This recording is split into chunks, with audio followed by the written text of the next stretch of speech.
Hello বন্ধুরা, welcome to শ্যামপুরা বড় মাত কতপুর। শ্রী শ্রী শীতলা মায়ের পুজো উপলক্ষে সকলকে জানাই সাদর আমন্ত্রণ।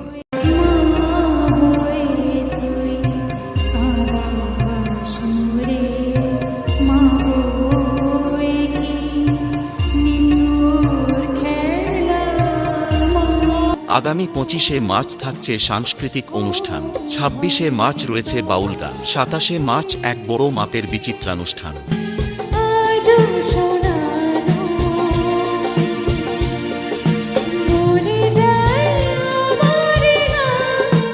পুজো কয়েকদিন পুরো এলাকা কাঁপাতে আসছে বেলদা থেকে মা দুর্গা মিউজিক, তাই দাস স্টুডিওর পক্ষ থেকে সবারে জানাই সাদর আমন্ত্রণ।